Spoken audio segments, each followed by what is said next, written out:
Sorry. I know we were ready. I'm sorry. No, you're right.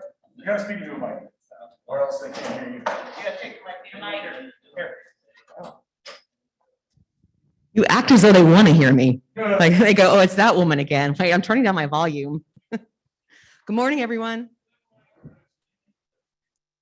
Good morning, everyone. Hey. Okay, so I'm Suzanne Porter. I'm a board member with APNC. Thank you all for being here this week. First of all, we appreciate everybody who's here in person and our friends. I'm looking at the wrong way. Our friends who are here on Zoom joining us virtually. Thank you so much. It is my pleasure this morning to introduce Sarah Moscato-Howell and her session on addiction, equity, and parity, how you can make a difference. Did you like that? I emphasized the you. I read it exactly how, okay. So anyway, sorry about that.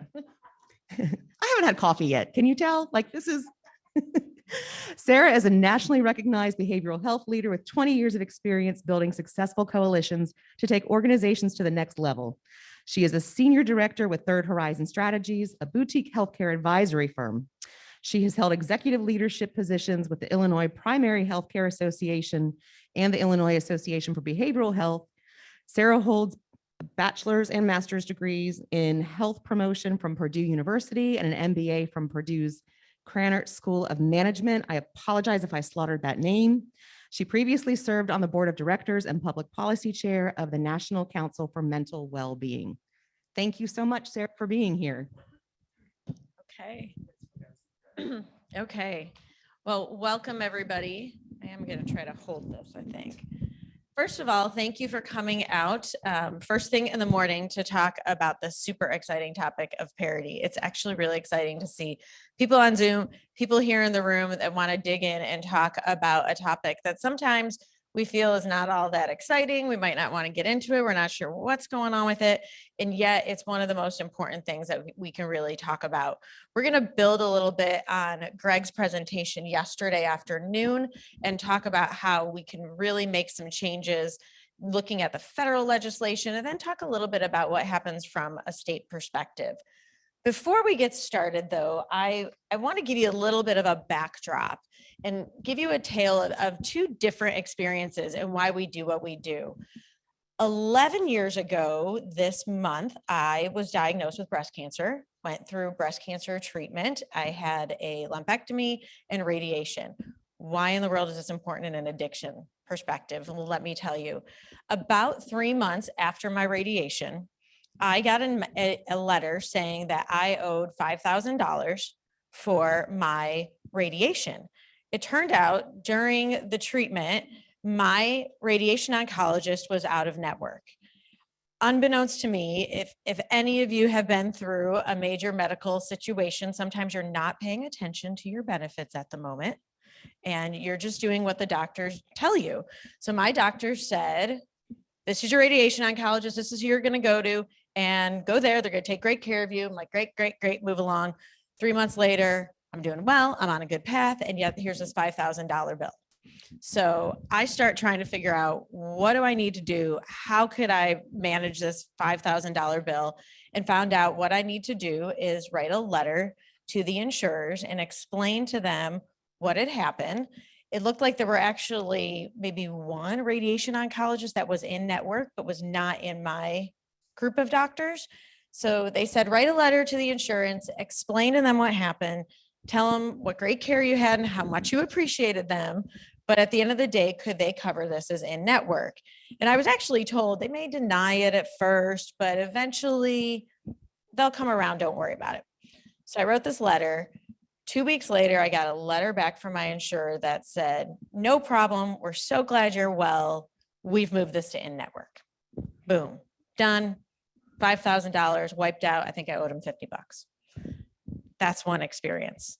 Fast forward to 2017, I'm actually working in the Illinois State Capitol for the Behavioral Health Association at the time, lobbying for a parity bill.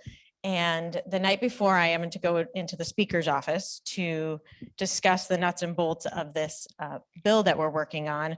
My sister, who has a very severe mental illness, has a breakdown, and I need to take her to the hospital. And I'm in the emergency room with Maria until 3 a.m. My sister is 4'10". She's 7 years older than me, and she at the moment is bruised from head to toe. Both of her elbows look like two major league pitchers have thrown at her because she's been slamming them against the wall. She's thrown my mom down the hallway, and my mom's like, enough, I can't. My mom's in her 70s. So we go in and I say, we really need to get my sister in for like a 72-hour hold. And we sit in the emergency room for 4 hours, and they come back to me and they say it's not medically necessary because she didn't try to kill herself. But we can let her sit in the emergency room for a few hours, and then you'll have to take her home. My mom actually, at that point, said, I'm leaving. She can sit in the emergency room, and you need to put her into treatment. My mom was like, we're going to force this situation. She's literally bruised from head to toe. And they let her stay in the emergency room. They never admitted her. And then they paid for a cab and dropped her on my mother's doorstep the next morning. Two very different experiences, and it was all not medically necessary. P.S. The next morning, I did walk into the speaker's office, and I sat in front of what happened to be my sister's insurer for Medicaid managed care, who had denied her the night before. And I kept my calm for about 10 minutes until the legislator, the representative, said, why don't you tell them where you were last night? And I did. And I shared that with them. And we moved on with the conversation. And my sister never actually did get admitted after all that. We still struggle with my sister's mental health issues. And I share that because there's a cancer diagnosis. And within 2 weeks, I had this. Yep, here you go. And then on the other side is somebody struggling with a mental illness that needs help, clearly even physically, like we saw if you watched the movie last night. You see that, and yet turned away. And the concept of equity and parity is throughout this discussion. Is why is that really equal treatment? So when we really get into parity, I want you to remember those two stark differences as we talk through this. So I appreciate you indulging me in these two stories. So let's talk a little bit about what we're going to discuss today. I'm going to give you an overview of some of the background of the work that we're doing. We're going to talk first about some access and disparities. Some of this Greg discussed yesterday as well, so it's a good connection. A little bit about Parity 101, which we're going to talk a lot about the federal law. I'm going to give you some insight here in North Carolina as well, some actions that you can take. And then let's have some time for questions and discussion and get your feedback on what it looks like here and where we can be helpful as well. Sound good? Okay. So the first thing, we talked about this a little bit yesterday, but I want to really focus in on that treatment gap. And I think Greg's new data said we were at 88% instead of 90. There's that 2%. But in general, we've been talking about this 90% treatment gap that we know exists in America. 45% with a mental health disorder not receiving treatment, like my sister. And in North Carolina, this came from HRSA in 2021. So this is recent data that the unmet need for mental health and SUD services in North Carolina is 87%. So you can find that on the federal HRSA website if you're looking for that data. So what we have here is a large gap for substance use and mental health services across the country, and of course here in North Carolina as well. And yet we're seeing some really not so great things when it talks about coverage. I dug in a little bit more to your data here in North Carolina. How many are you familiar with the HPSA scores? Okay, so this is a great slide then. So the federal government under HRSA, which is the group that does a lot of work with our federally qualified health centers, they designate health professional shortage areas around the country. So I looked at your data, and what I saw, you can see here a trend in the wrong direction. This is mental, they have mental health. They don't just segregate out the mental health and substance use disorders. So unfortunately, I wasn't able to just zone in on your addiction services, but they do include SUD under that mental health umbrella. So what you see here is in 2018, you were at 84 of your 100 counties were designated as a health professional shortage area for mental health. It went up to 94 of 100 in 2021. There are only 6 counties in North Carolina that are not designated as a health professional shortage area for mental health. So right off the bat, you're already at a disadvantage because you all in this room and here on Zoom are the ones doing the work, but we know there's not enough of you. And then we are looking at whether there's actual coverage, right? And that's on par with primary care. I will say, when I was looking at this data also, your mental health shortage, your HPSA scores were higher than your primary care. That is not uncommon, but your primary care you had in the 80s, I believe, 80s to low 90s, if I remember correctly, but the mental health shortage areas were higher. So here they are. If you want to zoom in, I think you do have the slides. You can see where your county is. There's only the ones that have absolutely no color in them, which is Wake, Moore, Davidson. I can't read that. Our Cleveland, is it Cabarrus, and Orange are the only ones not designated as a health professional shortage area for mental health in North Carolina. And depending on how you dig into this data, you'll actually find, I believe it was maybe Cabarrus and Moore, where it's sort of a dotted line. It's like a half. They didn't give it a HPSA score, but they sort of said it was leaning that direction. So it's going in the wrong direction, but you can see here what the designation is, and you can see where it's actually a higher, more of a shortage than another. But this is really helpful information. Also, I want to tie this back to some of the work we do in legislative advocacy. Just this morning, there was a legislative breakfast. This is the kind of data that helps make that case that you can show them, because then they can really dig into their district, which their county, and really see, here's what I'm talking about when I'm talking about a shortage area. And again, this is just one measure, and it's from HPSA score that frankly is also looking more at the federally qualified health centers. That's who they oversee, but it gives you an understanding of what we're talking about.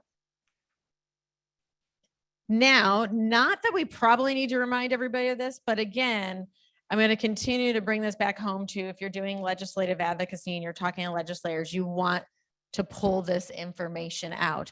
So we've seen from CDC data that adults and children have reported higher levels of depression and anxiety related to the pandemic. At least 40% of US adults have reported an SUD or mental health disorder. That was by June 2020. So that's a year ago data, and that was early in the pandemic. And then in 2020, overdose rates reached a record level. Now, I'm preaching to the choir here. You know, have your caseloads gone up?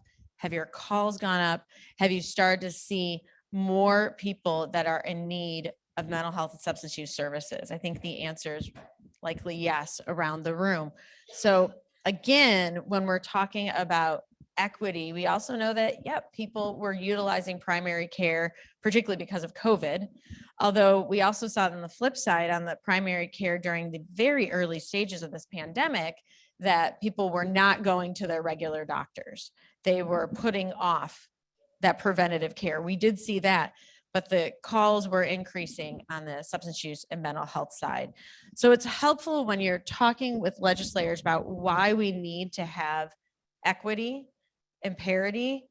Let's talk about what is really happening in this system. What is on the ground? And that's why I always like to remind people, what is happening on the ground today? What are you seeing? So I'm gonna intersperse a little bit of work on the advocacy side too, to remind you, if you haven't worked with legislators and you're gonna start getting into this work, which I think is all of our responsibility, you're the expert that's in the room.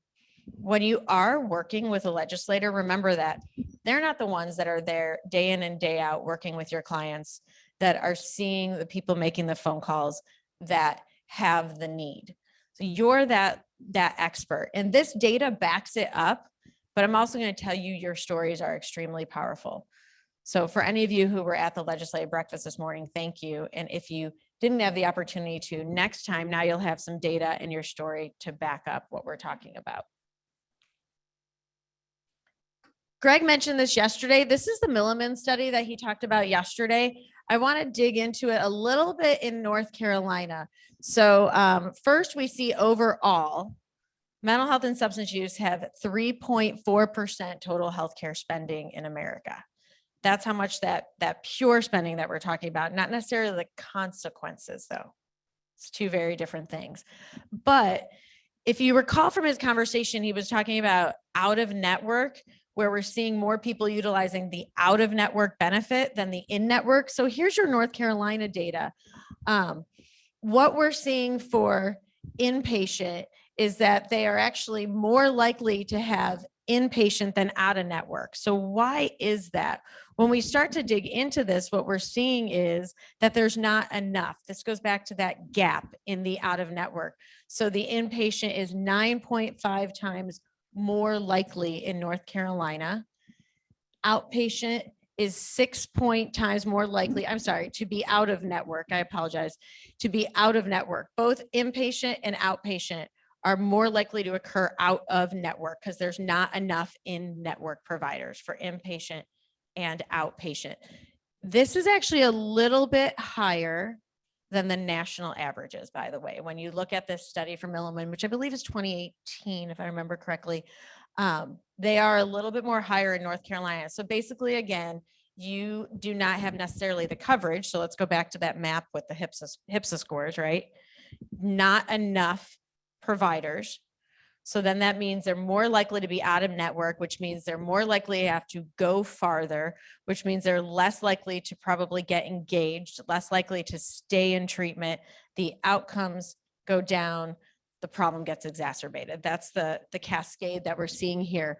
Nationally, I could not find North Carolina for children, but nationally outpatient for children is 10 times more likely to occur out of network as well.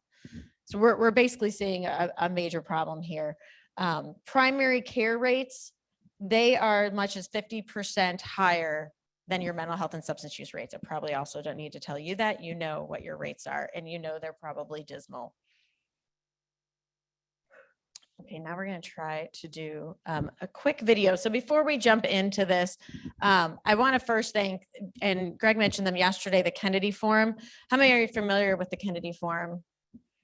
Few people in the room. Okay. So if you have not had a chance, we're going to show you a little bit of the work that they've done. There's a Kennedy Forum National, and then where I come from in Illinois, Kennedy Forum Illinois has done some significant work on this as well. If you are really wanting to dig into some of the Parity work, they're a fantastic partner. They've put together these quick videos. I have 2 of them in this presentation. They're 3 minutes long.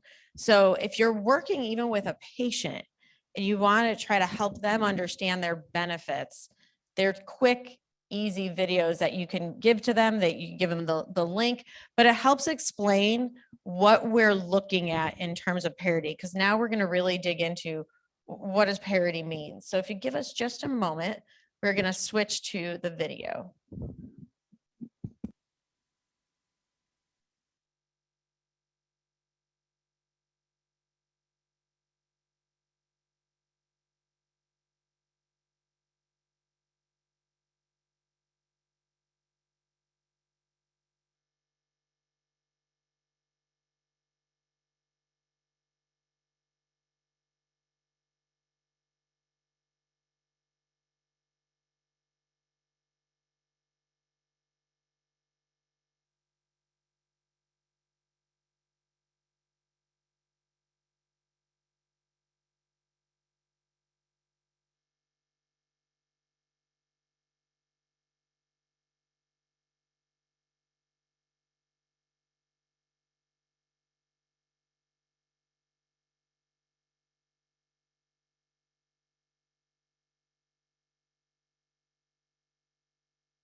I know my insurance company will cover treatment if my diabetes gets worse. Will it be the same for my depression? I'm worried that if I'm honest with my doctor about how much I drink, I'll get denied other coverage. My daughter needs treatment for her opioid use. Our whole family wants to get her help, but we're not sure if our insurance will cover her treatment and we can afford it. I know my mental health is just as important as my physical health, but I'm not sure my insurance company feels the same way.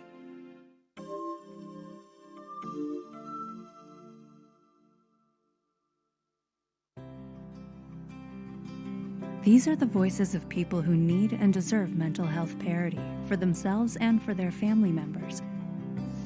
Not long ago, most insurance plans openly discriminated against those needing mental health and addiction treatment. Thankfully, in 2008, that changed.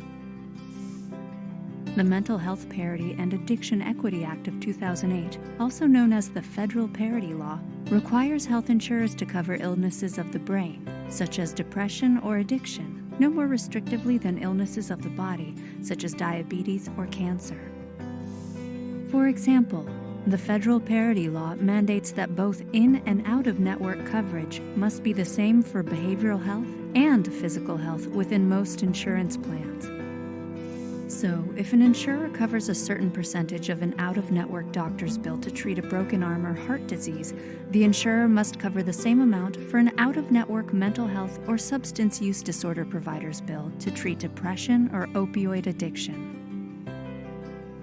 Sadly, most insurers are not in compliance with the law because enforcement efforts have been too weak. That's one of the reasons former Congressman Patrick J. Kennedy, lead author of the Federal Parity Law, continues to fight for equal access to care through his nonprofit organization, the Kennedy Forum. The Kennedy Forum strives to unite mental health advocates, business leaders, government regulators, and others in achieving full implementation and enforcement of the Federal Parity Law.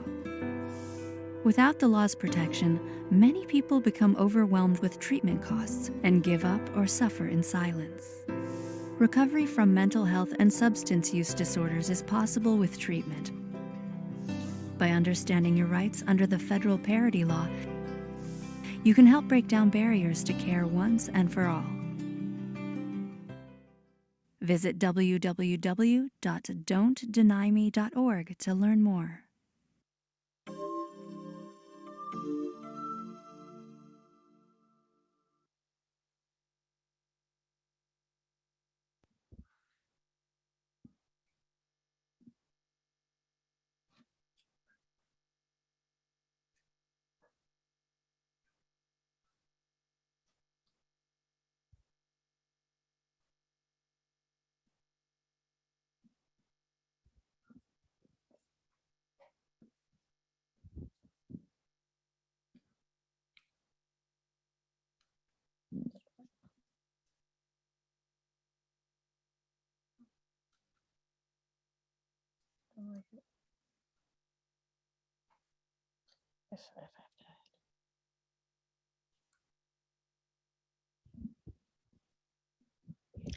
Okay, while we're working on the slide clicker, we will continue.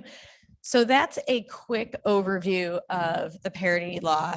A couple things I want to point out, and if you're doing quizzes, this is a good one, just an FYI. The parity law, as you heard in that video, was co-sponsored by Patrick Kennedy. So that's one of the reasons why you see the Kennedy Forum's doing a lot of work on this. It was also signed into law in 2008 under President George W. Bush. Yes, that's one question to answer. It was signed under George W. Bush. We're going to talk about why that's important later, but that's one of the things to remember. But let's start with the basic. First of all, let's ask a question for those of you in the room. I apologize for those of you on Zoom. I can't see your hands. How many are familiar with the federal parity law? Okay. How many of you, if asked, could explain it to somebody on the streets who'd never heard about it? Okay, good. No, that's a really good, that's a good number. I believe me, having done some of these presentations, you'd be surprised even in our field. And I think that's why we need to have more of these conversations. What is parity? what is not parity? That's also a really important piece that we want to talk about. Fundamentally, it means equal to. So the federal law is the Mental Health Parity and Addiction Equity Act. So equal to or on par. As someone who follows sports, I like to talk about the fact that we say there's parity in women's basketball now. There's parity between the large market and the small market teams. And everybody throws that around. It's like, whoa, well, that means the large market and the small market teams have the same opportunities. So that's the assumption, right? But what we're really talking about here is equal to. And as a Yankee fan, I'm going to tell you that there's not equality between the Twins and the Yankees. Come on. We already know that, right? So we have to look again at what is equal to. And what we're talking about in terms of equal to is our primary care benefits. So I'm going to read this. Not a huge fan of reading slides to you, but this is really important. Ensuring that mental health and addiction treatment services are delivered at the same level, frequency, and availability as medical and surgical services. So it's an anti-discrimination law. It does not mean, however, that every denial you have is a parity violation. That's where really the devil gets into the details here, because what you're trying to determine is, are they discriminating against us because it is a mental health or substance use benefit? Or is it the fact that they are really strict on all these benefits that are similar? If there's a prior authorization in place for something similar on the physical health side, then a prior authorization on the mental health side is not a parity violation. But you have to figure that out. And that's where we're going to talk about what these pieces mean. So we're going to dig in and we're going to get into some keys to look at, and understanding that I want to say up front too, at the end of the day, if you're not sure if it's a parity violation, find out about it. Make sure you speak up about it. There are ways to look into it if we're not sure about it, especially when you're advocating for your patients, because that's the most important piece here. So some of us might be surprised to see this. And as I was going back through the slides, remembering that this process has been in place for many, many years. So we've actually started way back in the 60s under President Kennedy, that directed the Civil Service Commission, which is now Office of Personnel Management, to implement parity. At the time, that was a new concept for us and starting this process. But you fast forward and think about, I just said in 2008, this law was actually signed into law. So we're going back to 1960s. Why this is important is, again, I want to remind everybody, when we're talking about advocacy and we're talking about legislators, things do take time. So even as you start to talk more in this state to your legislators about this work, know that you might get a lot of nodding, or I'm not sure, I don't understand what you're talking about. Sure, we have parity. And it's going to take some time for people to talk a little bit more about how we can make it better, how we can enforce it, because we started in the 1960s with this. There were some laws. I know back where I'm from in Illinois, we did have some smaller laws back in the 70s. We also had some not so good laws. Is anyone familiar with the concept of the trauma exclusion? So this is one we should dig in, and Sarah might take a look and see if you still have this on the books, because I'm not sure. Many states did have what was called a trauma exclusion. That meant if you presented yourself in the emergency room for trauma, but it was a result of drugs or alcohol, they could deny your coverage. That alone. So if you go back to if any of you saw Greg's movie last night where they kicked somebody out of an emergency room. Greg, what year did they get kicked out? Early 2000s? 2010. So because that was not in their mind something that qualified as medically necessary, and we're talking about starting in the 60s here, there are still some of these trauma exclusions embedded into laws. So that's one actually small thing we could do, is take a look at whether you have some of these smaller exclusions. But think about that. You're in a car accident and the person behind the wheel was drunk driving and presents himself to the emergency room with trauma. And you say, well, we don't have to cover it. I mean, we can take care of you, but you're going to be on the hook for how many thousands of dollars. for your brain injury. That's what that trauma exclusion means in real dollars. So the first parity law itself was introduced in Congress in 1992. And in 96, we did have what was called the Mental Health Parity Act. So we have been starting this process for a while. It talked about annual and lifetime dollar limits on coverage in large employer-sponsored group plans. That's the other thing. I will say I am not a lawyer, so I do not have that background, but I can tell you there are multiple different types of plans, as you all know. There's Medicaid, Medicare, small group, large group. There's self-insured plans. So that's a little bit of the challenge too. This is not a quiz question, although I probably should have put it in there. Medicare, not under the Federal Parity Act. So think about all the people that have Medicare in this country. It was one of the negotiations on the Hill to get the bill done. So that again, when we're talking about advocacy, where you determine could we get this group covered, but we left out all of these people in Medicare.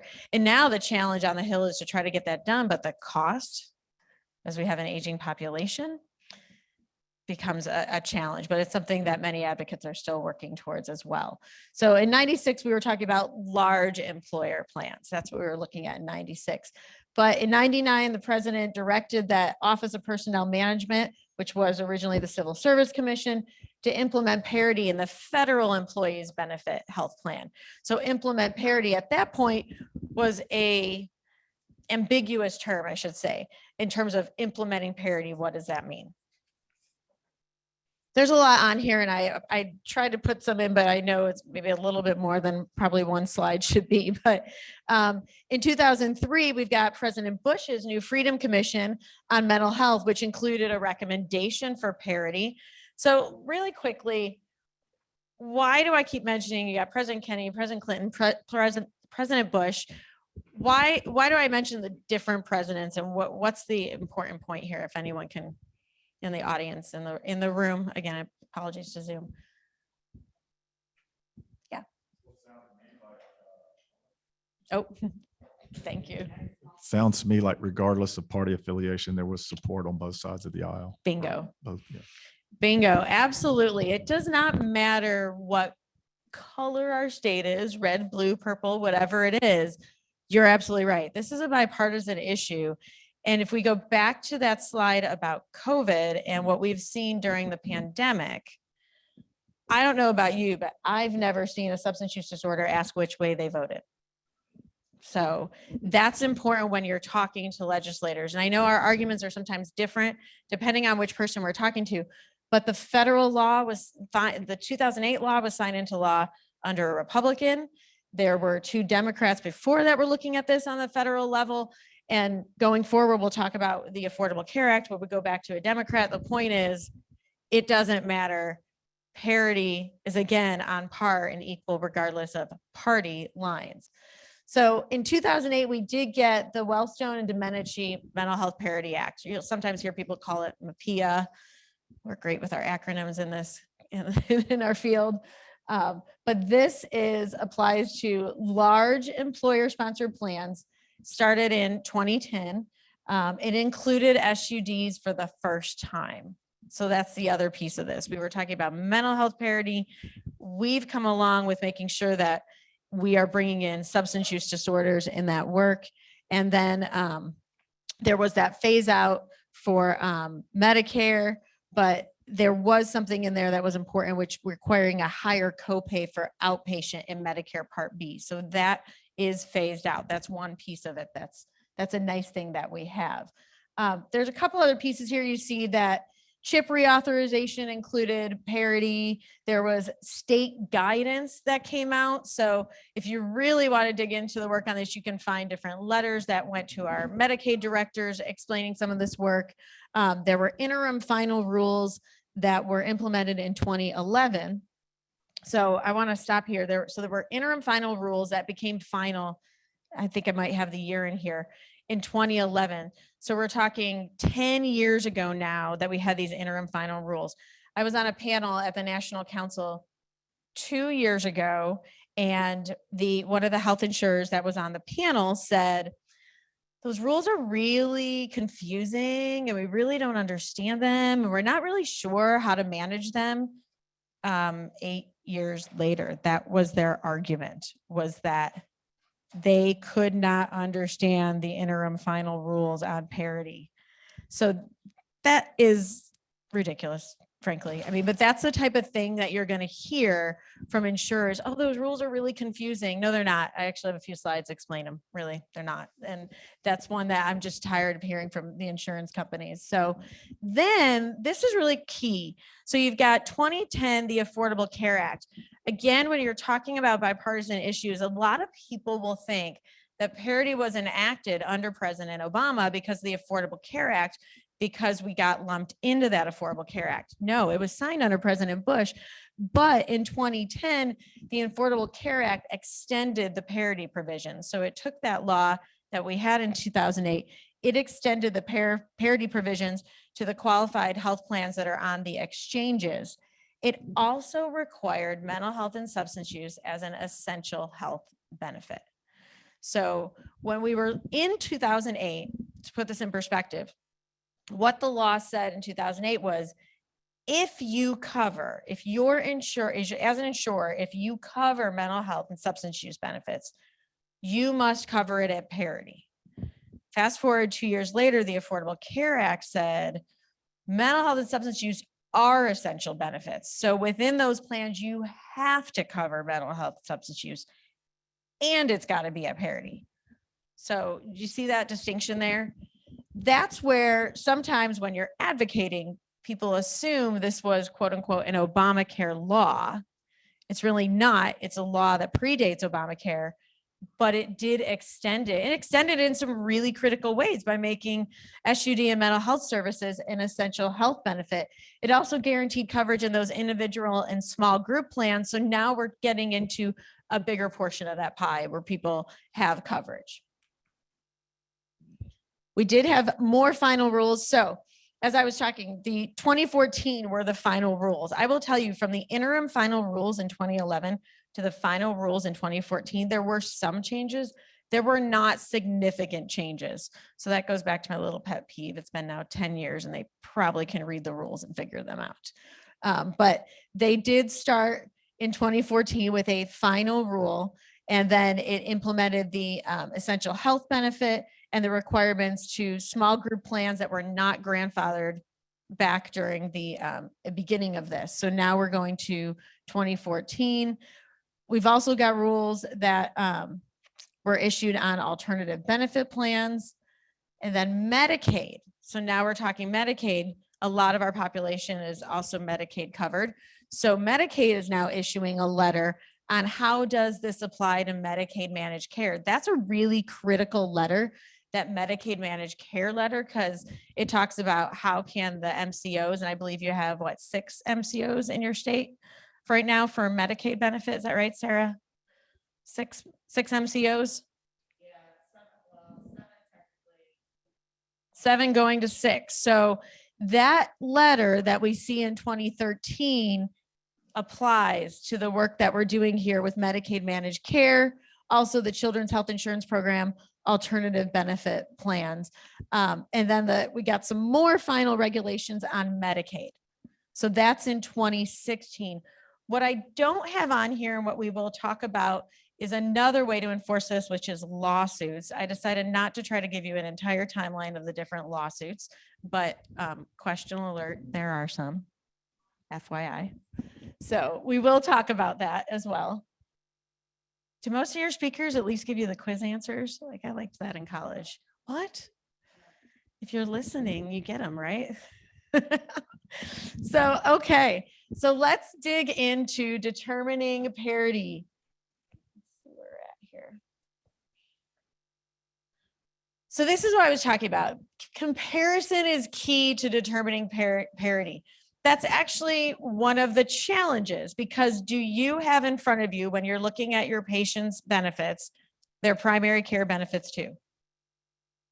No, right? Like, we don't really know what all their benefits are. So if you're talking about inpatient residential SUD treatment, do we really know what their coverage is if they had to go to inpatient rehabilitation for traumatic brain injury.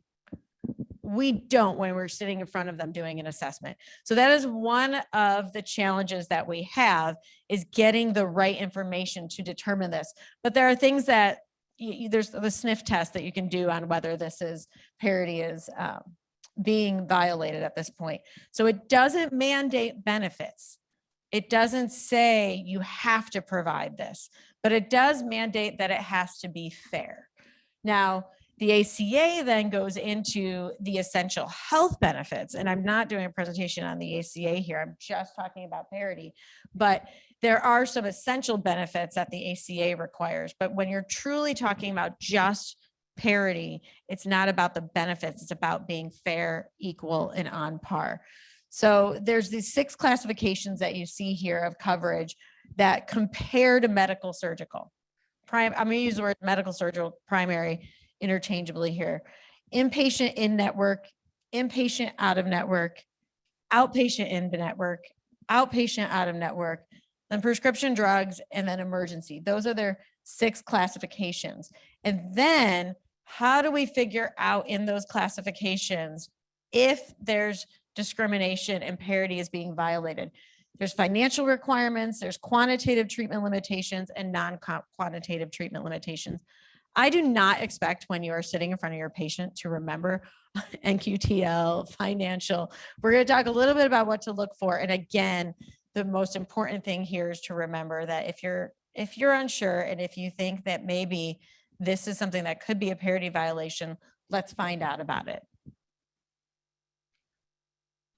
Okay. So we've got a couple of different, I call them the different game. This would be the name game that we're looking at. So you've got your deductibles, co-payment, co-insurance, out-of-pocket maximums.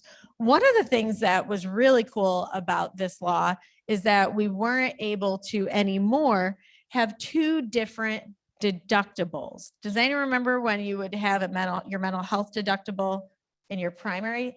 That's against the law. So if you see that, you shouldn't. I think we've finally gotten most of it. But if you see that, that is not the same. We have one benefit there. Okay, so your deductible is, your coverage is under 1. So you didn't have like you have so much for your limits for mental health and you're so much for your limits for your primary care.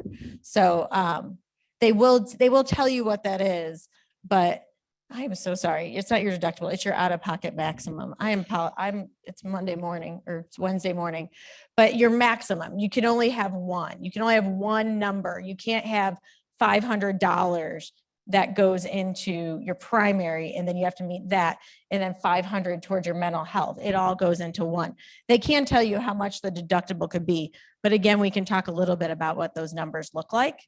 And if they're way out of whack, that's the other piece where you can look at those deductibles. I will say on the financial requirements, we're getting better. That's really not where we're seeing a lot of the parity violations. I mean, there are some questions in some plans you can find where there may be some strange things going on, but in general, that's not where our major issue is. That's not where they actually can play the game. So I want to make sure though, as you're looking at this, you've got inpatient, again, outpatient, emergency care, prescription medications. We're going to talk a little bit about that. And then we're going to get into some more of the bigger pieces, but prescription is one of those areas financially that we've had some challenges as well, more on the authorizations and the parity there than the financial, but there are some opportunities there to make some changes.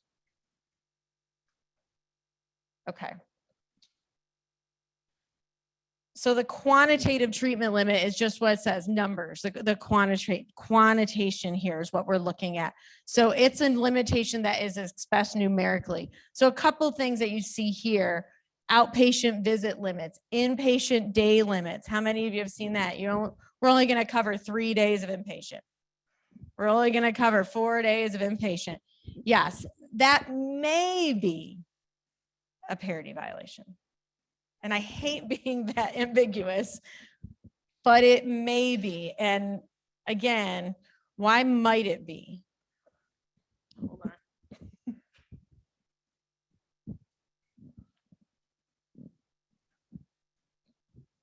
Could it be because other chronic health disorders don't get the same scrutiny? Yes, yes. And on the flip side of that, they could have similar outpatient visit limits for those chronic health disorders, which make it not a parity violation.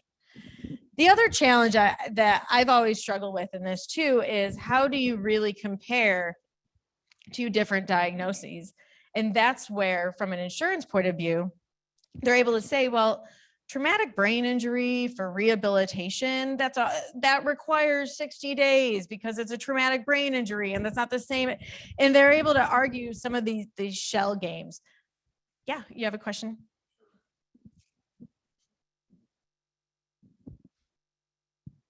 It's more of a rebuttal to that insurance company's statement when we know the gold standard is a minimum of 90 days for substance use disorder treatment. However, they're authorizing 4 days. Right. Yeah, you can absolutely make that rebuttal. They're going to say, but we only authorized 5 or 4 days at the rehabilitation center for CTI. If they say that, then we're talking, they're on par at that point with this particular thing. There's also medical necessity. I mean, there's other pieces we're going to talk about. So I want to kind of pull each of these out a little bit, but they can do those outpatient visit limits. They can do those inpatient days, but are they on par with their physical health care? And we're not requiring any of you to be detectives. You do enough for your patients. We know that. We do a lot of work here.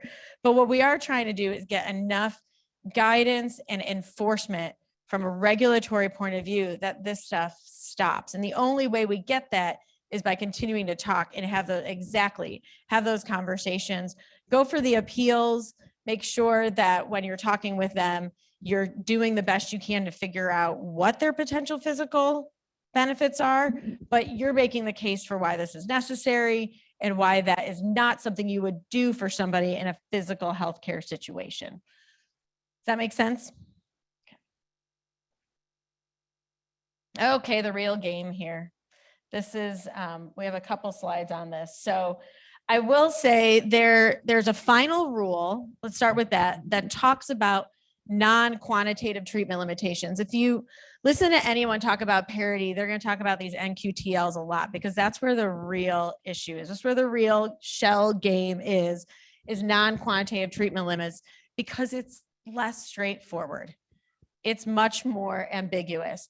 It's a non-financial limitation. So it's that non-numbers. It's not as pure as 5 days in inpatient, you gave 30 over here. That's 25 difference right there. This is not that. The final rule that talks about this provides several examples. Here's another thing. It is not an exhaustive list. And in that final rule, they say it's not an exhaustive list. So they actually say, you are still required, you, John Q Insurance Company, to cover or to not impose non-quantitative treatment limitations. And just because we didn't put it in the list doesn't mean you can ignore it. So that's one you might get. Well, it's not on the list, and it still looks like a non-quantitative treatment limitation. So let's start with a few things. Prior authorization, and I'm going to go into some of them.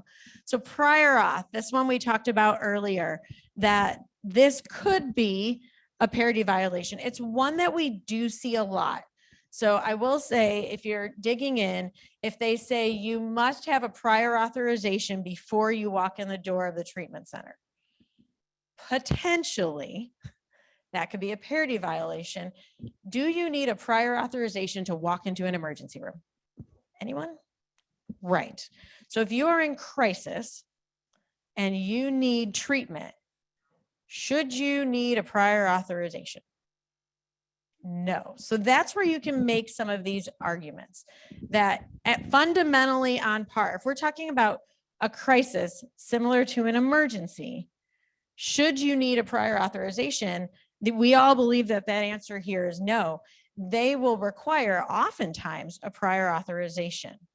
What's the other word that we get? Pre-certify. Has anyone heard that one? Pre-certifies prior authorization.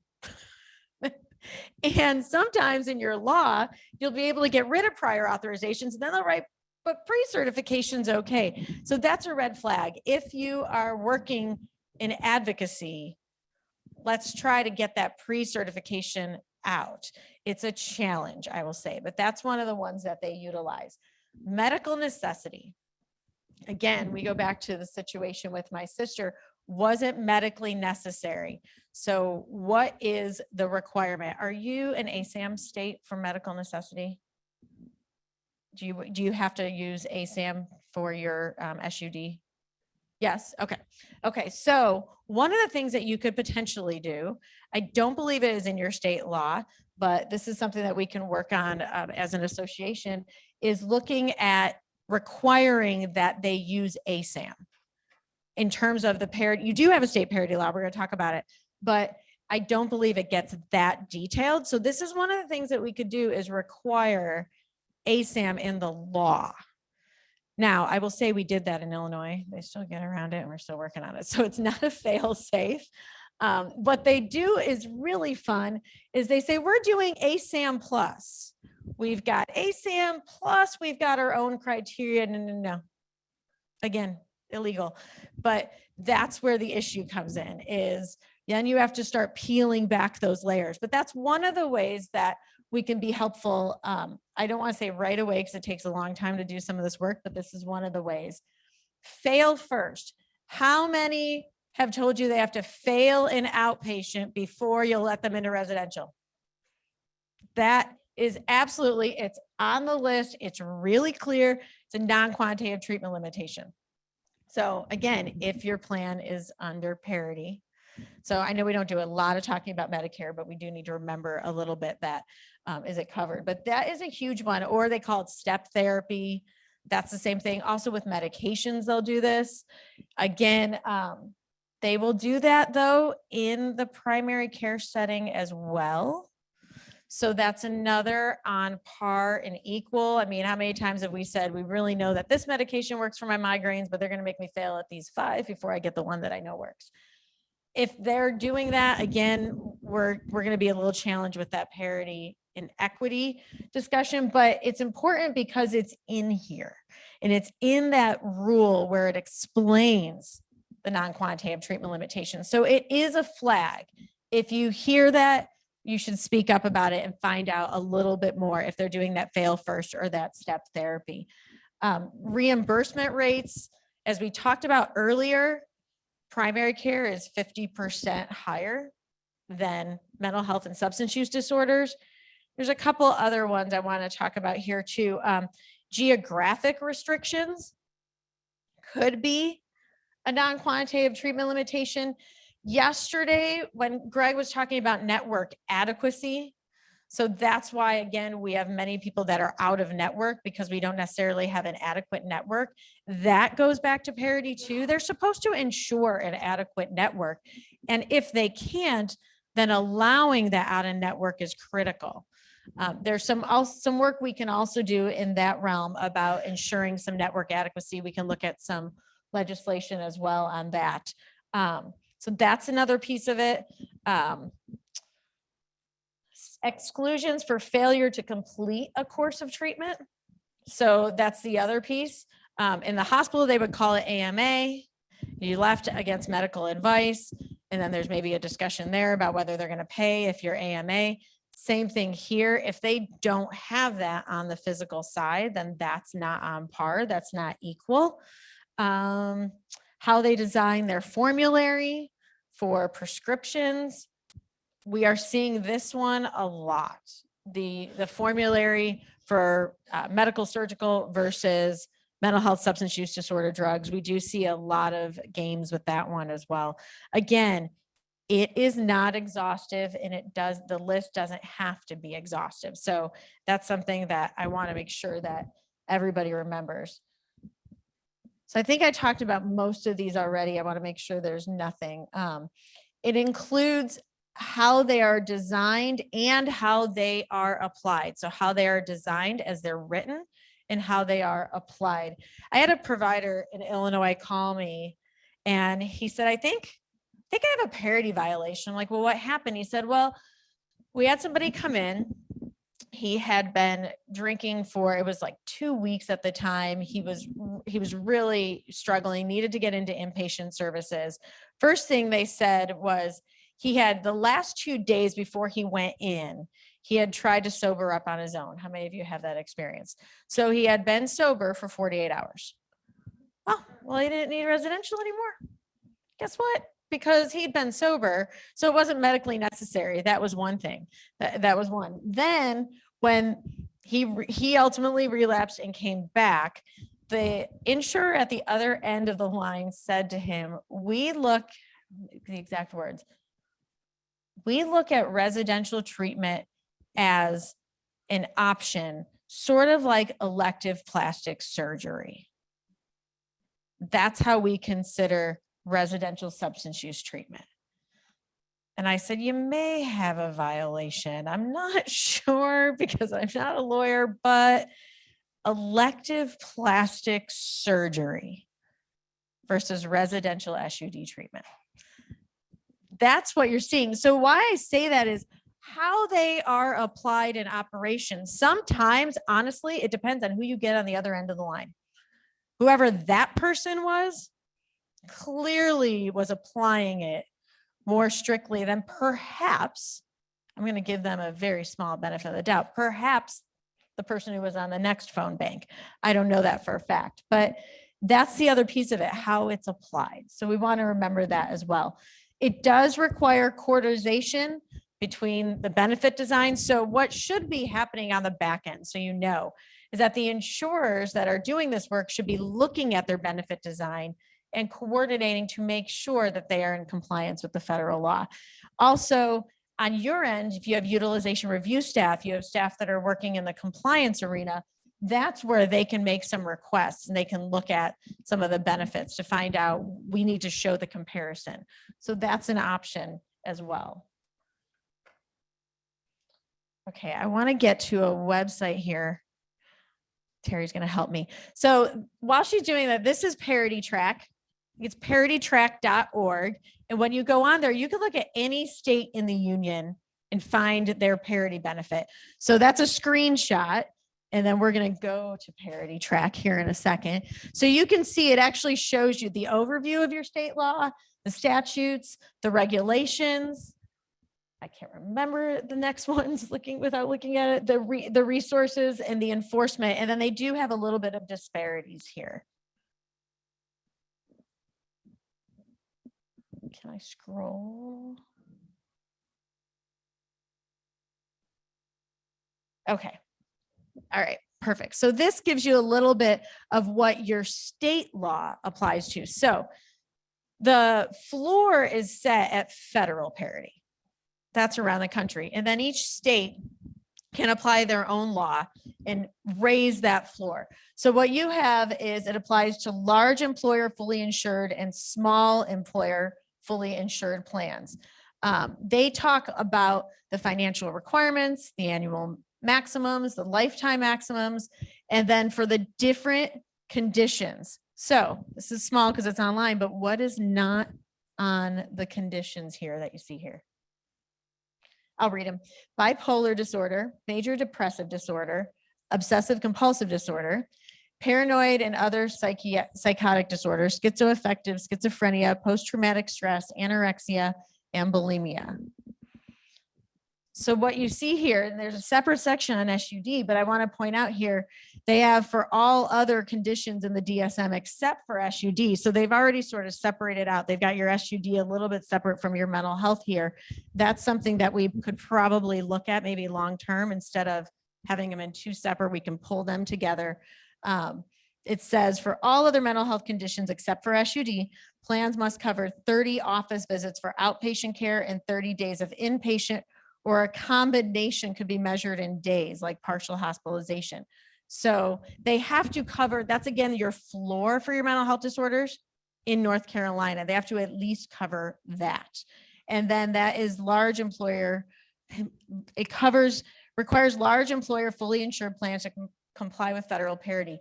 You will see this in some state laws where they will just require, you must follow the federal law. It's sort of funny. You think, well, duh. You must follow the federal law. At the same time, we put it into state law just to be clear. The federal law can also change. So sometimes we put those provisions in. Can we scroll to the SUD? Maybe, there we go. Okay, thank you, Terry. So again, large employer, fully insured, small employer goes to annual limits, deductibles, co-insurance for substance use disorder services that are not less favorable than those used for other medical services. It's an interesting way they say it, not less favorable. Everything in this law is like not limited, the non-quantitative, it's sort of backwards how we talk about it. But they have to have, plans are required to have an annual maximum of at least $8,000. So when you read it at first you go, so I can only spend 8,000, but it's at least. They can't have an annual maximum of 7,000.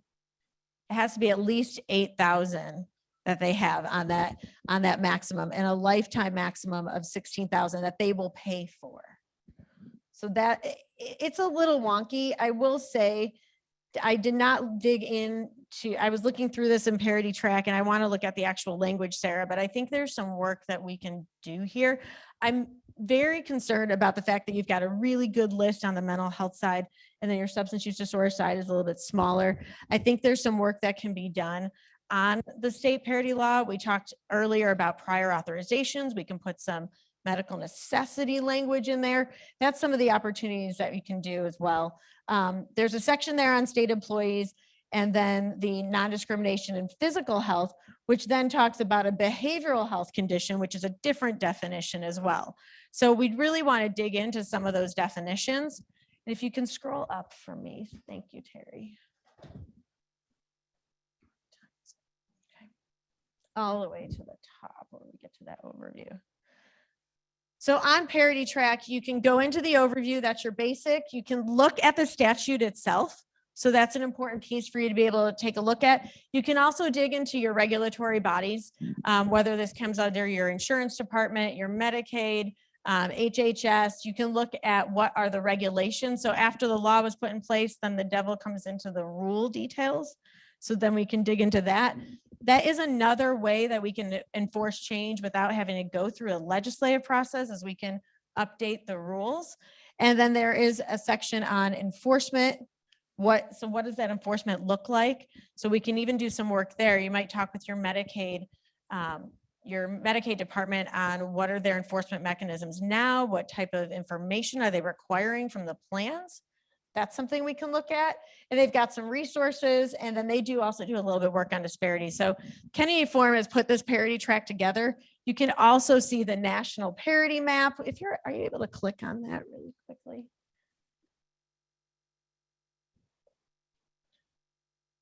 A little scroll. I thought it had a color coding, but I guess I was incorrect on that. You can see though, you'll be able to see what the landscape is. You can click on other states. And one of the things that I like to do when you're talking with legislative advocacy, and sometimes it works with a legislator, sometimes it doesn't, is just what's around your area, what is happening in your neighboring states. So you can look at that, because one thing that has worked with us is, saying, well, they're doing this in Indiana, they're doing this in Missouri. Why are we the only ones not doing it? It may or may not help here. And if it doesn't help, don't do that. That's the first thing, right? If it's worse in South Carolina, let's not talk about that. We don't want to bring the bar down. We want to bring it up, right? But you can at least take a look at it. They've got statutes again, where you can click on it. I thought it was color coded, but I guess I was incorrect. All right. Now the next, what'd you say? I thought, yeah. There is a color coded map, and I will go back. I can find it for you, Sarah, for the work that you're doing as well, because there is a larger parity implementation coalition. There's a lot of different work among states as well. One of the things that we'll talk about is getting a parity coalition here and just getting the information. Because I think the first thing is sharing some of these stories and understanding, what have you heard? What have you seen? What has happened with your patients, and gathering that information and seeing if we're seeing isolated incidents, or are we seeing a pattern? That's the other thing that we can look at. I do have one more video. And this is the second video from the Kennedy Forum. Now, this video, as we get ready for it, talks about actually filing an appeal. So again, this is really good for if a patient is interested and really wants to engage in this, or you're trying to help them. This is a very brief one.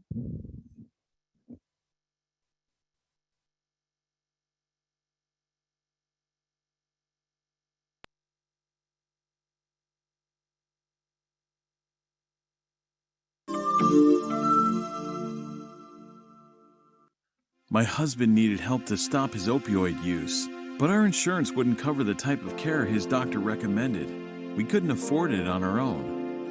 Some friends expressed concern that I might be depressed. I contacted an in-network therapist, and she said my plan had a 4-session limit. I needed more help than that. My daughter talked about suicide, so we took her to the hospital immediately.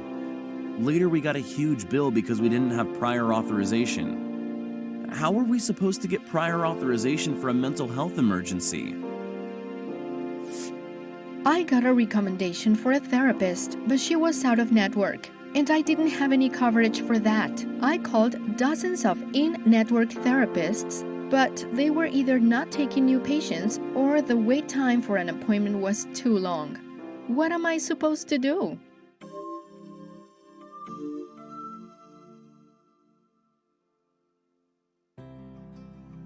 These are the voices of people who sought help for mental health or substance use concerns and face significant barriers to care when their insurance plans fail to provide equitable coverage. You see, parity means equal to. Mental health parity became a reality in 2008 when Congress passed the Mental Health Parity and Addiction Equity Act, also known as the Federal Parity Law. This groundbreaking legislation requires insurers to cover illnesses of the brain, such as depression, eating disorders, or addiction, no more restrictively than illnesses of the body, such as diabetes or cancer. That means requirements around co-payments, deductibles, and the number of sessions or appointments a patient is allowed for behavioral health services must be on par with corresponding requirements for medical services. If you find that your health plan has imposed tighter restrictions for behavioral health care coverage or denied care altogether, you have the right to file an appeal and stand up for your rights under the Federal Parity Law. The Kennedy Forum has developed guides, educational materials, and pathways to assistance to help consumers like you take action. Basic steps to filing an insurance appeal or registering a parity violation include 1. Understanding what kind of health insurance you have. 2. Researching your coverage and organizing your materials. 3. Talking to your provider and/or a care advocate. 4. Appealing the denial of care and/or registering the parity violation with your health plan. 5. Calling or emailing the regulator who oversees your health insurer. Visit www.parityregistry.org to get started. See also the resource page on the website for additional information on how to file an appeal. There is no health without mental health. The Federal Parity Law holds insurers accountable and increases access to care for everyone.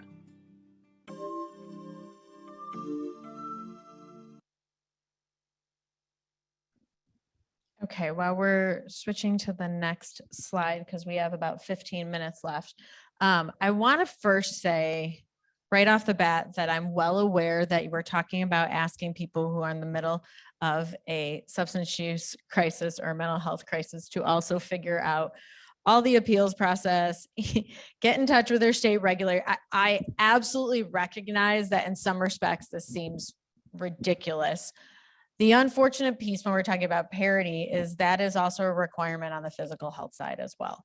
So in terms of doing those appeals, part of the challenge I want to tell you up front is that you may have, and some of the insurers do this as well, is that they have to talk to the patient themselves. Some of them will say that.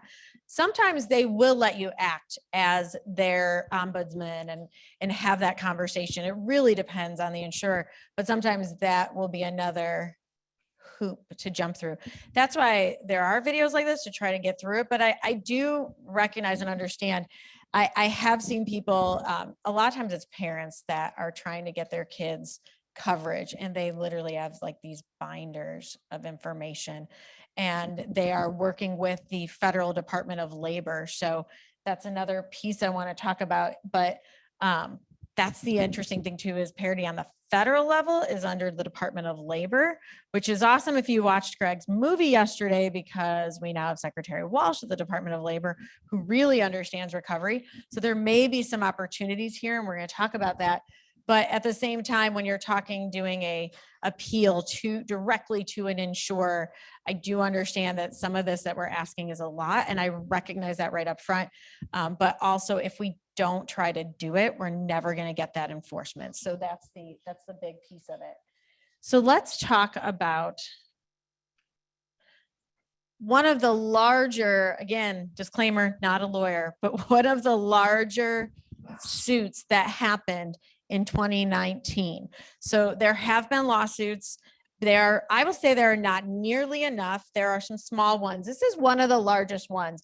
So the judge in the district court for the Northern District of California found that United Behavioral Health, UBH, which is the largest managed behavioral health care company in the country, they developed review criteria that evaluated medical necessity claims that was inconsistent with generally accepted standards of behavioral health care and wrongly influenced by a financial incentive to suppress costs. Meaning they were looking at approvals and denials based on the bottom line and not the patient. Not really that much of a surprise, but we got a ruling here on this.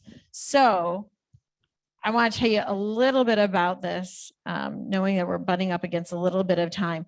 But one of the things that they told them they needed to do was reprocess over 60,000 claims that were inappropriately denied. Yes, over 60,000 claims. They're actually appealing it right now, of course. So there were oral arguments in August, and I don't believe there's been a ruling yet on it. But one of the ways that they were supposed to make this right is to reprocess those claims. That's one of them. So what they talked about was that, again, they were looking at the financial and not the benefit from the medical necessity side. They actually pointed to Illinois state law that I had helped write and pass, which included that ASAM. So that was one of the pieces that they looked at. Illinois' law is actually considered one of the strongest in the country. So we were able to see some of that come out in this in the WIT case. But here, this goes into the Department of Labor. So the Department of Labor filed an amicus brief, and they said that they were taking issue with UBH saying, quote, the patients were denied benefits because they did not experience a real injury. Yeah. So again, this is a cascade that we're seeing over time. This goes back to what we saw in the movie last night. If you were here, we were able to see that in 2010, someone's not able to get into an emergency room because they don't really have an injury, yet they're unconscious. I mean, how is that even possible? DOL also said that the plaintiff's injuries were far from a bare procedural violation. So that was one thing that they were saying. It was just procedural. So they were arguing that that's not true. It wasn't a procedural violation. And that guidelines are at the heart of the plaintiff's claims to deny claims. So basically what they're saying, what the court found, is their own guidance was at the heart of these denials. Their own policies and procedures were. It wasn't just a bare, like one small thing that they were doing. They had a history over and over of these denials. This is a really big case. The other side of this is the Department of Labor filed its own amicus brief on this. And I believe they filed, another one in June as well. So under the current secretary. So what we're seeing here is some real opportunity to make some headway here. Now, I will note that most parity advocates will say the best way to get an enforcement isn't necessarily a lawsuit, because we know lawsuits take time. This is 2019. We're in the appeals process now. Those 60,000 claims have not been reprocessed. It does take time. However, advocates will also say it is one of the enforcement mechanisms that is at our disposal. So we should not just ignore it as an opportunity. And particularly when you talk about something like UBH, thank you. When you're talking about something like UBH, which is an extremely large benefit manager. So I wanted to point that out. There are, like I said, there are others. We try to keep track of them. The Parity Forum actually, the Kennedy Forum actually has a legal group as well that looks at some of this work. So with a few minutes left, I did promise how you guys could get involved. So I want to set a little bit of a floor what's going on. But here we can establish a parity enforcement coalition. There's opportunities to do that. And there are many examples and templates where we can help and assist with that. The work that I do to assist APNC, I'm happy to help with the establishment of that coalition as well. Let's update that state parity law. Question alert, it is not the strongest parity law in the land. I think you probably knew that, but North Carolina's is not. So we've got room to grow, which is a really good thing. So let's look at that. Let's do some education. Let's bring in some folks to your organization on those red flags that can look at what are red flags, what are denials, how do we document them? That's an important piece as well. We start setting that expectation right away. So creating a culture that the health plan should not be limiting behavioral health. Part of it is just asking the questions, asking them, is this similar to your physical health, medical, surgical is the actual term that they would use, your medical to surgical benefits. Educating patients and families. This is a challenging one, I get, because there's a lot going on. I mean, I think about when we walk into a doctor's office and we've got a lot going on, and then they try to educate me on something. I know we're in 15 places, but it's important to tell them that they do have some rights. And if you don't have even just some signage in your entryway and the intake, that's something. The resources that I showed you online, you can pull some of that signage off as well. And then in collective, both individually and collectively, we can advocate for enforcement. I have a few minutes before I do have some outstanding issues to talk about, but I'm going to take a moment and ask what kind of questions you have about involvement. If there's anything I can help you, or if there's anything on the Zoom.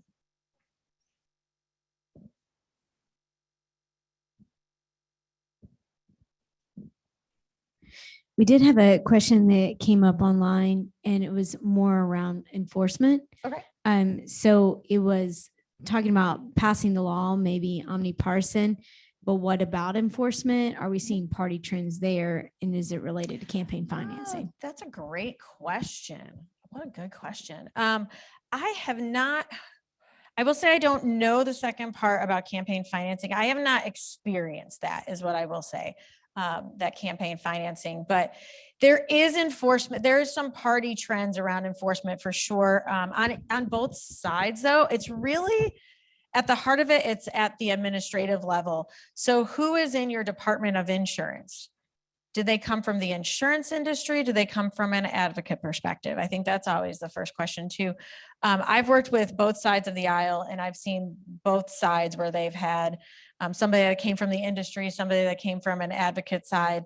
So I don't honestly know that there's a trend to say like one party is less on enforcement than the other, but it really gets into the individuals that are sitting in those seats.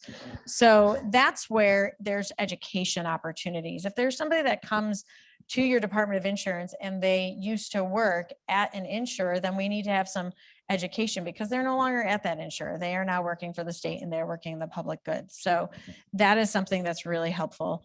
The Medicaid side of things as well, there are some enforcement opportunities where Medicaid can ask for, they actually will ask for some plan comparative analysis. They can require that. There's some forms that are out there already that we can look at. So that's an opportunity. It's a great question on campaign finance. I apologize that I don't have it off the top of my head. I have not experienced it. Not that I wouldn't be surprised that we also can look at insurers and how much money they put into campaigns. They probably do more than we do. So I'm not trying to be naive. I just have not necessarily had the experience, but I think it's a really good question. Any others? All right, so we've got only about 5 minutes left. So there are several outstanding issues that we talked about here, which means there's a lot of room for us to grow. There's a lot of things that we can potentially do. Finding providers and insurance plan network, mental health and substance use providers, we're having a major problem with that. We know that. Building that network adequacy or allowing that out of network when we don't have an adequate network in network. High rates of denials, barriers to those psychiatric medications we've talked about, out-of-pocket costs for prescription drugs, which basically deter you if they're really high. The high deductible plans is a whole other discussion, but you've probably seen that as well. If you have a really high deductible plan, that deters people going to just about any type of care. That's a whole other issue that we need to tackle at some point. Not sure it's under the parity side, but just the high deductible plans in and of itself. I want to mention this as well.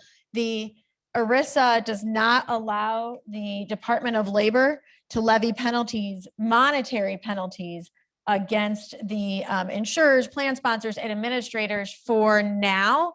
So this is exciting. The House Education and Labor Committee included a provision this year that would provide the U.S. Department of Labor the ability to assess civil monetary penalties for violations of the Federal Parity Act.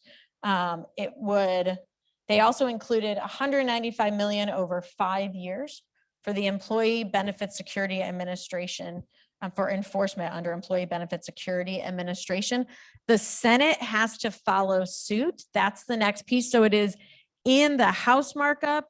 We still need to see it on the Senate side. So something you could do right away is talk with your senators, your federal senators, about supporting that language that's already came out of, it's the House Education and Labor Committee, to put this in so they can levy civil monetary penalties. So right now, even though the enforcement's under DOL, they cannot levy any monetary penalties.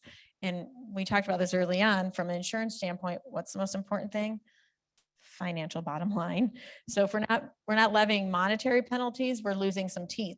So here's something right away that you can do. There are some sign-on letters that are going around as well to get the senators to sign on to that. So I can get that information to Sarah. That's an opportunity right away. So I want to let you know that. High copays, deductibles, co-insurance rates. We still see that as well. At least we've got the lifetime limits, and we've seen a little bit of a change between the two, but we've still seeing the copays, the deductibles are pretty high, co-insurance. The information, the access to information, huge issue. I mean, based on the discussion we had today, now you have a fundamental understanding of, if we don't have the right information, how do we determine something is on par? This is interesting. Medicaid recipients are more likely to have somebody in network than private insurance. Our Medicaid benefits are actually a little bit better on network adequacy. It's something we wouldn't expect, but that also means on the private insurance side, we're having problems, and we have a lot of people with private insurance too. So key takeaways for you today: parity is about ensuring equity in how the services are delivered. State and federal laws are about eliminating discrimination. Comparison is at the heart. We're making progress, but enforcement is critical. And just because I'm, one of those teachers, I want to make sure you get 100. So the Mental Health Parity and Addiction Equity Act was signed into law by George W. Bush. True or false? Good job. The Affordable Care Act required all SUD and mental health benefits, essential benefits, to comply with parity. True. There have been no lawsuits to date to enforce parity. Good job. Parity enforces only quantitative treatment limitations. False. And North Carolina has the strongest parity law in the country. All right. I want to thank you guys for listening to me through all of this information. Contact information is there. Sarah knows how to get a hold of me. Thank you for your time. Thank you for those on Zoom for listening. I'll take questions.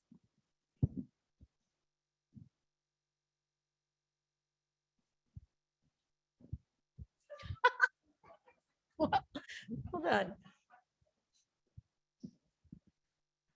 Thank you so much for this presentation, Sarah. I've got a headache, and I think it's because I'm trying to play this game of Jenga in my head with this problem. And so my question to you is, it's we don't have enough providers. We don't have the workforce to staff the providers. We look at our addiction professionals. We have very few addictionologists. We just have this cascading list of problems, and Right. it's like we're fighting a war on 10 different fronts. And so my question is, do you have an opinion on where the levers are that might be able to get things moving overall systemically? I mean, is there a best place to start? Sure. Well, I think there's a couple things. I think starting with enforcement in general. Now, I hear everything you're saying because there are significant issues.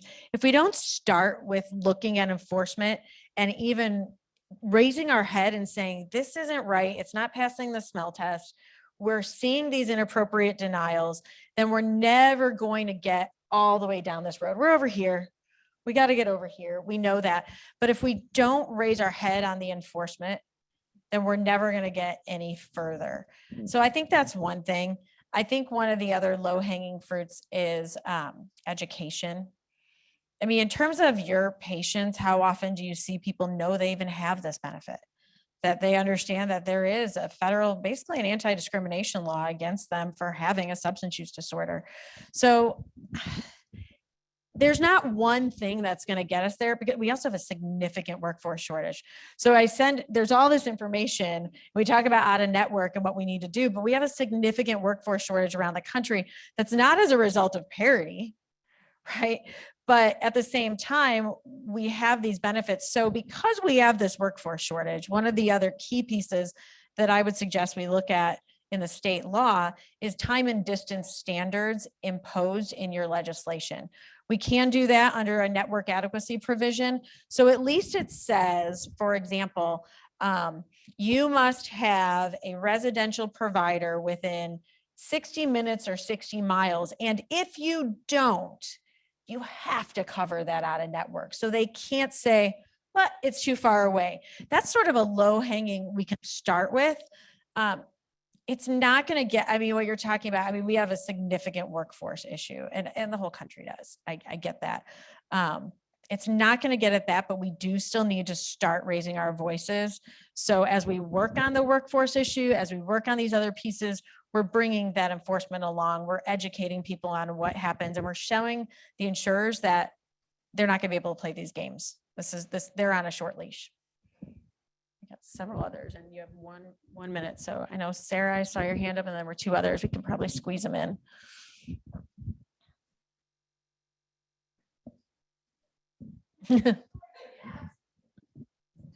Okay, so I have two questions.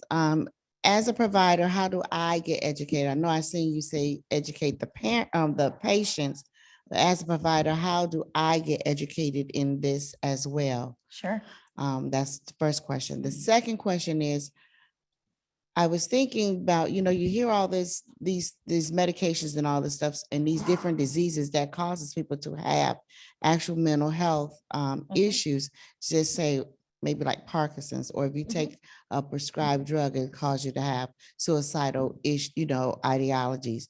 How do they come into the office and they're coming in for mental health, but it's not really, it's actually a side effect of either the illness or the medication. Right. What do we do with that? So yeah, the insurers are really good at separating the brain from the body. They really think we're two different things. So you are absolutely right about that. But I also think that is part of when you're working with an insurer and you're making that case, there's an entire language for making that case. So part of that would be understanding that there is a physical illness that has helped exacerbate this condition, correlated. There's different language that we can use, but I think that needs to be included in what you're talking to them about. So that's one thing. In terms of getting educated, it's a great question. I mean, you started by coming to a session like this, but there's a lot of information in here. And again, I'm not even a lawyer. So there are pieces, first of all, having a good lawyer is awesome. If you have one, but you don't necessarily need one. If you have a benefits manager and they're not up to speed, I would send them to some trainings. What I can do, and in the interest of time, is get Sarah some more resources. This is something that perhaps we can work with the coalition to provide you more detailed trainings, get you some additional people who do this like day in and day out, because I'm not the person that's like filed the appeals. So this is a good overview umbrella for you to start with. Then we can dig in. We can look at developing a coalition. We can develop an action plan. There are many things we can do if you're interested. So it sounds like, Sarah, maybe we can bring some additional educational opportunities to you as providers. We can look at that. So I agree about the workforce, and I truly believe that we do not have enough workforce because the MCO networks in North Carolina have been closed down almost 13 years. And you have people that can provide services come to these workshops as professionals that have license so that we know what the process is. But when you're working with agencies and you have other people trying to get people authorized, doing the benefits for these people, and they have no idea about this process. So it has caused a rift in what we can do as professionals in this license. Most agency owners have no idea about what a licensed professional has to do. They just have no idea. And policies are just passed down from one agency to another, same policies, no changes, because they do not participate. And they're sending their staff, but they do not participate as upper management in information that we're receiving when we come to professional settings like this and conferences. So yeah, the workforce is limited. It is very limited. And the big thing is, I don't know no network or provider network that stays closed down for 13 years. That's the issue for me. Well, and you bring that up. That's a really good point when we start talking about advocacy and network adequacy and some of the work that we can do to update your state law. Because if the network has been closed and we're seeing the numbers where you see, 10 times, 6 times more likely to be out of network, then we have a case to make to the legislature. Okay, I hate to say this, but we are out of time. Thank you. You're welcome to ask Sarah any questions off the seminar.